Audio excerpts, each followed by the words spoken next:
الحمد للہ رب العالمین والصلاة والسلام علی خاتم الانبیاء والسید المرسلین سیدنا محمد وآلہ واصحابہ اجمعین۔ محترم سامعین، جمعہ لیلۃ الجمعہ ہے۔ آج عقیدہ بیان کرنے کا دن ہے۔ صفات الہیہ میں گفتگو ہو رہی تھی کہ اللہ نے مخلوقات کو پیدا فرمایا اور مخلوقات کے لیے ان کی چیزیں بھی مقرر فرمائیں، کتنی سانس، کتنی زندگی، کیا کھانا پینا، اور پوری زندگی کا ایک اللہ پاک نے نظام بنا دیا۔ اسی طرح ہر مخلوق کے لیے اس کی مدت مقرر فرما دی، کتنا زندہ رہے گا مرے گا۔ یہ 20 نمبر تک۔ آج ہمارے عقیدے میں 21واں عقیدہ ہے۔ عقیدہ کا حاصل یہ ہے کہ وَلَمْ يَخْفَ عَلَيْهِ شَيْءٌ مِّنْ أَفْعَالِهِمْ قَبْلَ أَنْ يَخْلُقَهُمْ وَعَلِمَ مَا هُمْ عَامِلُونَ قَبْلَ أَنْ يَخْلُقَهُمْ۔ کیا مطلب؟ کائنات میں جو چیز وقوع پذیر ہوگی وہ پہلے سے اللہ تعالیٰ کے علم میں ہے۔ کیا ہوگا دنیا میں؟ اللہ تعالیٰ ان کو پہلے سے جانتا ہے۔ بندوں نے نیک کام کرنے ہیں یا برے کام کرنے ہیں، یہ سب اللہ تعالیٰ کو معلوم ہے۔ چونکہ جب اس نے تقدیر لکھا تھا تو ہم نے آپ کو بتا دیا تھا کہ اللہ تعالیٰ نے انسان کی نسمہ کو خیر اور شر دونوں بتا دیا، یعنی روح کو، اور ان کو آزاد چھوڑ دیا کہ اپنے اختیار سے تم جس راستے کو اختیار کرو۔ بعینہ ہی اللہ پاک روح چلتی رہی جس طرف، اللہ پاک اس کو لکھتے رہے۔ ایسا نہیں کہ اللہ کے لکھنے کی وجہ سے انسان نے کیا، بلکہ انسان نے اپنے روح کو شر کی طرف اگر رکھا تو اللہ نے وہ لکھ دی، خیر کی طرف لکھا تو یہ بات اللہ کو عمل ہونے سے پہلے وہاں پتہ چل گئی۔ جی، تو کائنات میں جو چیز وقوع پذیر ہوگی وہ سب کا سب کیا ہے؟ جی، مخلوقات کو پیدا کرنے سے پہلے ان کے افعال اللہ تعالیٰ پر مخفی نہ تھے، اور اللہ تعالیٰ کو مخلوقات کے پیدا کرنے سے پہلے اس بات کا علم تھا کہ یہ کیا کام کریں گے۔ تو کائنات میں جو چیز وقوع پذیر ہوگی وہ پہلے سے اللہ تعالیٰ کے علم میں ہے۔ بندوں نے نیک کام کرنے ہیں یا برے کام کرنے ہیں، یہ سب اللہ تعالیٰ کو معلوم ہے۔ تو علم الہی کی وجہ سے یہ برا نہیں کر رہا، بلکہ اس نے برا کام کرنا تھا تو اللہ نے لکھا۔ یہ تو ہوا 21واں عقیدہ۔ 22واں عقیدہ آج کے درس میں ہے وَأَمَرَهُمْ بِطَاعَتِهِ وَنَهَاهُمْ عَنْ مَعْصِيَتِهِ۔ اللہ رب العالمین نے جب انسان کو پیدا کیا تو پیدا کرنے کے بعد اپنی اطاعت کا حکم دیا کہ میری بات ماننا، اطاعت کرنا، میں تمہارا خالق ہوں، میں تمہارا مالک ہوں، اور اس جو نیکی کرو گے اس پر تم کو ثواب ملے گا۔ وَنَهَاهُمْ عَنْ مَعْصِيَتِهِ، اور اللہ تعالیٰ نے اپنی معصیت سے ان کو روکا۔ تو گویا کہ اللہ تعالیٰ نے مخلوقات کو اپنی اطاعت کا حکم دیا اور اپنی نافرمانی سے روکا۔ لہذا دین کا خلاصہ 2 چیزیں ہیں، یہ یاد رکھنا چاہیے۔ ایک کو ہماری شریعت میں بولتے ہیں اوامر، یعنی کرنے کا کام۔ ایک کو بولتے ہیں ہماری شریعت میں نواہی، جی، یعنی کون کام نہیں کرنا۔ شریعت دونوں ہے، نیک کام کرنا بھی شریعت اور برائی سے بچنا بھی شریعت، دونوں کا حکم اللہ نے دیا۔ جن کاموں کے کرنے اور جن باتوں کے کہنے کا حکم دیا گیا انہیں اوامر کہتے ہیں، اور جن کاموں اور باتوں سے رب ذوالجلال نے روکا ہے انہیں نواہی کہتے ہیں۔ یا دوسرے لفظ میں یوں کہیے کہ اوامر کو خیر، نیکی کے کام کو کیا کہیں گے؟ خیر۔ خیر کو کیا کہیں گے؟ اوامر۔ اور نواہی کا مطلب ہے شر، یعنی بچایا گیا شر سے تو روکا گیا ان کو۔ حضرت صلی اللہ علیہ وسلم خاتم النبیین کا صفات کا خلاصہ بھی 2 صفتیں ہیں۔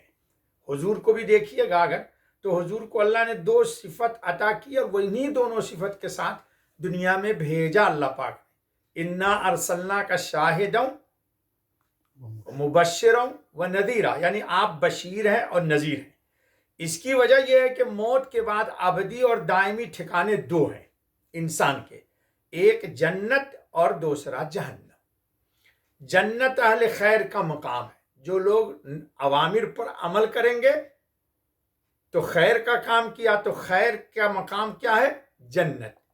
اور نواہی یعنی منکرات سے بچیں گے تو جنت میں جائیں گے. اور اگر نواہی کا ارتکاب کیا اور جہنم اہل شر کا مقام ہے.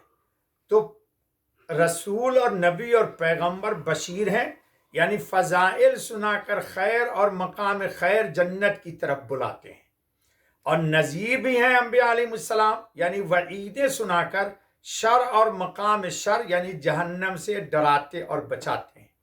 اس لیے اوامر پر عمل پیرا ہونا چاہیے اور خیر کا راستہ اختیار کرنا چاہیے، اور نواحی سے بچنا اور شر سے اجتناب کرنا چاہیے.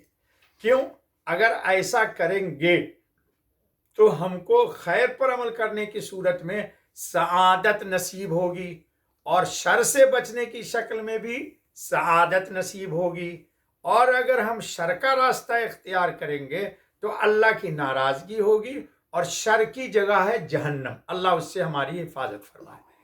اور 23واں عقیدہ 22 ہو گیا. 23واں عقیدہ کیا ہے؟ وَكُلُّ شَيْءٍ يَجْرِي بِتَقْدِيرِهِ وَمَشِيَّتِهِ وَمَشِيَّتُهُ تَنْفُذُ لَا مَشِيَّةَ لِلْعِبَادِ إِلَّا مَا شَاءَ لَهُمْ فَمَا شَاءَ لَهُمْ كَانَ وَمَا لَمْ يَشَاء لَمْ يَكُنْ. ہر کام اس کی تقدیر اور چاہت کے مطابق ہوتا ہے. جو اللہ چاہتے ہیں وہی ہو کر رہتا ہے. بندوں کی چاہت کے مطابق بھی وہی کام ہوتا ہے جو اللہ تعالیٰ ان کے لیے چاہے. بندہ جو اللہ چاہے گا تو وہ کام ہوگا، نہیں چاہے گا نہیں ہوگا. یعنی جو کام اللہ تعالیٰ بندوں کے لیے چاہتا ہے وہ ہو کر رہتا ہے، اور جو کام اللہ تعالیٰ نہیں چاہتا وہ نہیں ہو سکتا. اس کو ذرا تفصیل سے سمجھیے کہ کائنات عالم میں جو کچھ ہو رہا ہے وہ اللہ تعالیٰ کی تقدیر اور مشیت کے مطابق ہو رہا ہے. اگر اللہ تعالیٰ کی مشیت شامل حال نہ ہو تو کچھ بھی نہیں ہو سکتا. قرآن کریم کی آیت ہے وَمَا تَشَاءُونَ إِلَّا أَن يَشَاءَ اللَّهُ رَبُّ الْعَالَمِينَ.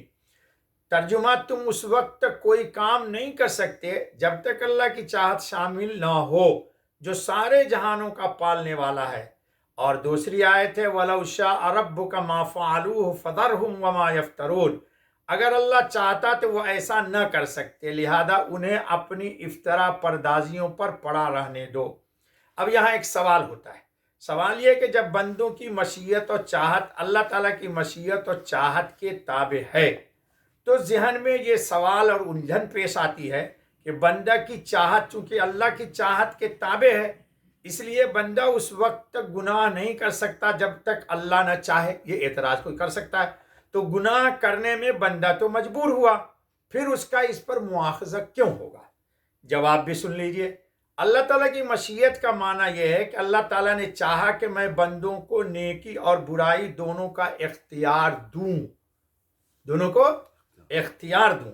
اب بندے کی مرضی کے نیکی والا اختیار راستہ کرتا ہے، استعمال کر کے نیک کام کرے، یا برائی والا راستہ اختیار اور استعمال کر کے گناہ کرے.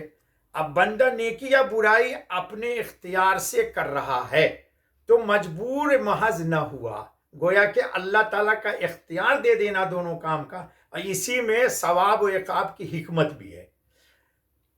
اس لیے آخرت میں مواخذہ ہونا درست قرار پایا. نیز بندے نے جو گناہ کیا ہے تو اس کا اختیار اسے اللہ کی طرف سے ملا ہے. اگر اختیار نہ ملتا تو یہ گناہ ہی نہ کرتا. یہی معنی ہے کہ بندوں کی مشیت اللہ کی مشیت کے تابع ہے، یعنی بندوں کو گناہ کرنے یا نیکی کرنے کا اختیار اللہ تعالیٰ کی جانب سے ملتا ہے. مشیت اور رضا میں فرق ہے. ایک ہے مشیت اور ایک رضا. اللہ تعالیٰ نیکی اور برائی دونوں کا اختیار دے دیا تو یہ مشیت ہے، لیکن اللہ خوش گناہ پر نہیں بلکہ نیکی پر ہوتے ہیں، اور یہ رضا الہی ہے. قرآن کریم ہی میں ہے وَلَا يَرْضَىٰ لِعِبَادِهِ الْكُفْرَ، اور وہ اپنے بندوں کے لیے کفر پسند نہیں کرتا. اللہ تعالی ہم سب کو اسلامی صحیح عقیدہ عطا فرمائے. سبحان اللہ و بحمدہ.